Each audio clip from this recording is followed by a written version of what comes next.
Hello guys, sa araw na ito ay ituturo po natin kung paano po ang mag-deposit sa Tag Market using the GCash wallet kasi marami po ang nagre-request kung paano daw po gawin yung depositing. So ito na po yung ating step by step tutorial na gagawin Okay, so punta lang po tayo sa GCash.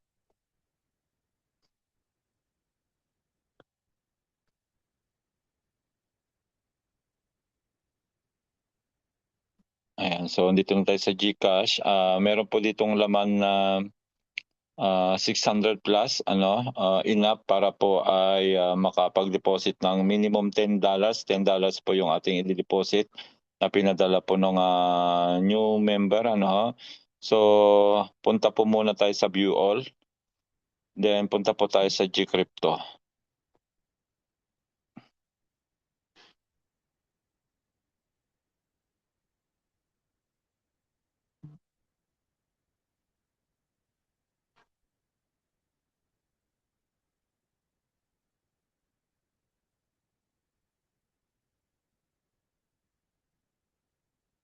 Ayan, so nandito na po tayo sa GCrypto. At ang gagawin po natin diyan ay i-click po natin yung top up lalagyan muna natin ng laman yung ating GCrypto. Ayan, so that's around 673 yata yung nandoon. Pasobrahan na natin para ano, yan 673. Continue.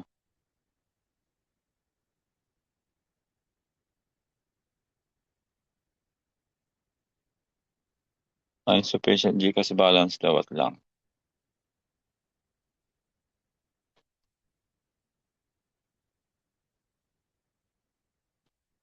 650 na lang lagay natin.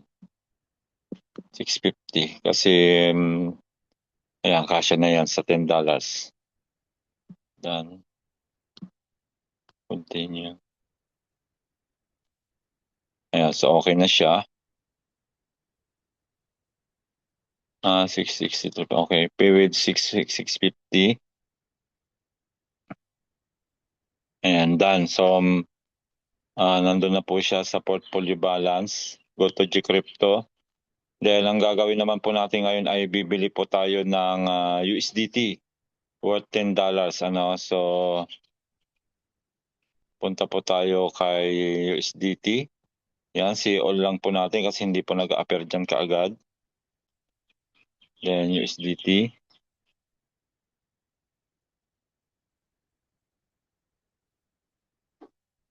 Then click po natin yung buy. Okay.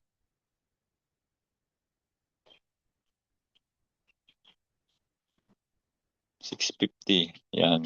Bili na natin yung 650 para may sobra kasi meron pong gas fee yan. So, yan po siya. Yung value niya ay 10.42. Ayan. Tama na siya kasi nga, by now, may 35 cents kasi na gas fee. May 35 cents. So, around 650. Tama na po yan. Ayan. So, nakabili na po tayo. Back to dashboard. At meron na tayong USDT na nabili. Ayan, si all ulit. Then, punta tayo kay USDT.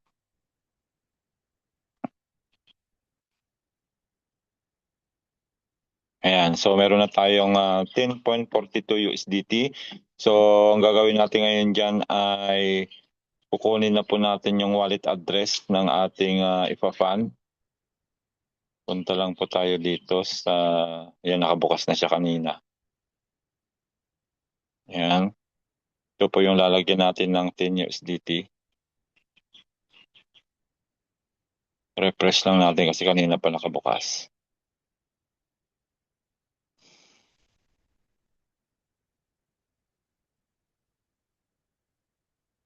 Ayan, so ito na po yung lalagyan natin niya. Wala siyang laman. So click po natin yung deposit. Then click other.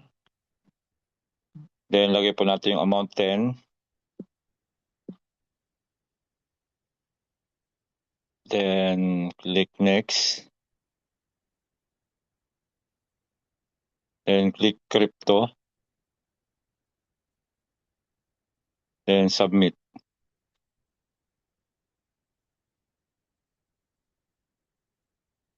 So after submitting ay kukunin po natin yung Tether, yan po yung USDT. Then ang network mo na gagamitin natin sa dito ay ERC20 Ethereum kasi wala po tayong BIP20. Usually kasi ang ginagamit ko ay BIP20 pag Bitget yung ginagamit kong wallet. Pero dahil sa GCash wala tayong BIP20 o Binance Smart Chain network, so ang gagamitin natin ang Ethereum. Yan, si Ethereum. Then yan po, copy na po natin yung wallet address. Ayan, nakopy na siya. Yung dulo ay FAA. Okay, then balik na po tayo sa GCash, GCrypto. Then pag nandito na po ay click na po natin yung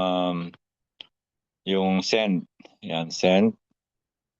Then lagay na po natin yung amount. Then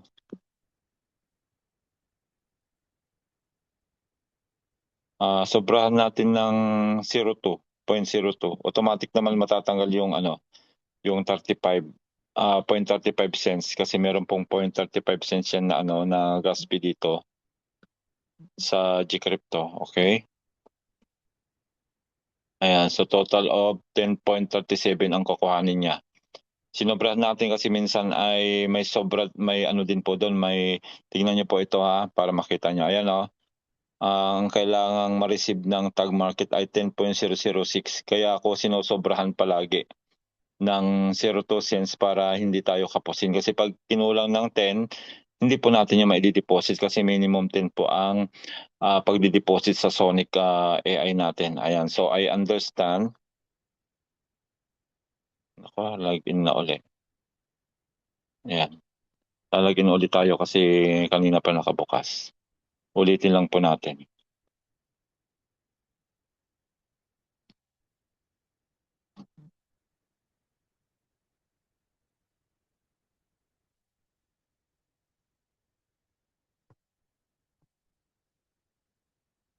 Kasi kusa po siya naglalag out pag matagal na nakabukas. Ayun. Pero ulitin lang naman natin.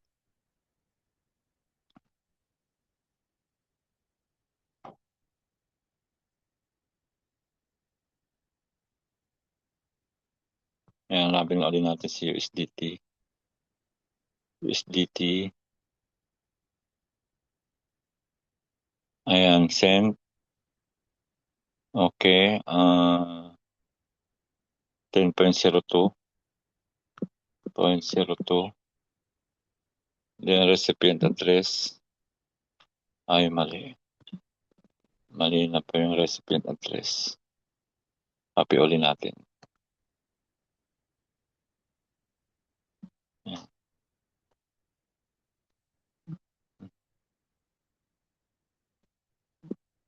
Paste. Okay, yan po yung recipient address. Then, I understand. Click po natin yan. Double check lang po natin kung tama. Bali, 10.37 ang mababawas. 35 cents ang gas fee tapos sinubra natin ng 2 cents. Para hindi kulangin doon sa tag. Then, send. Okay, send USDT. Do-double check nyo po yung Yan. Tapos may OTP po na darating sa ating email. Hintayin lang natin. Ayun, dumating na.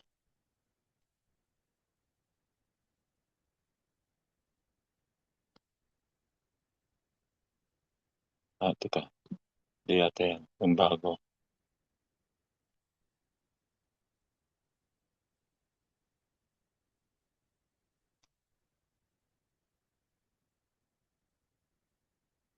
Ito. Ayan. Okay. 744,835. 744,835.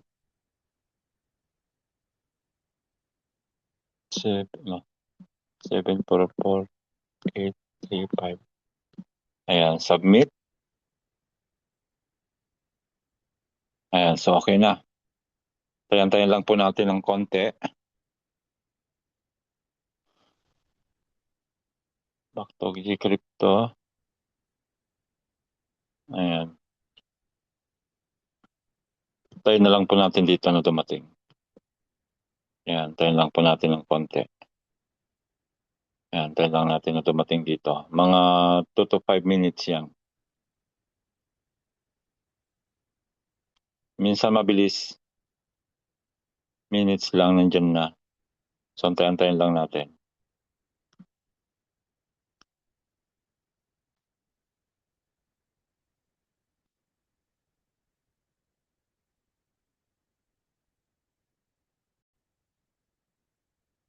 Ayan, so yan po, dumating na po, ano. Ayan, nandito na siya. It takes only 2 minutes, ano, yung, ano po, ayun, antayin natin. So, pag nandito naman na po sa ating tag market, ang gagawin po natin dito ay ilalagay na po natin sa Sonic, ano, para magsimula na siyang ma-trade, ano. So, gagawin natin dito ay click lang po natin yung menu bar sa taas, yung 4 na bar po, diyan. Then go to copy X.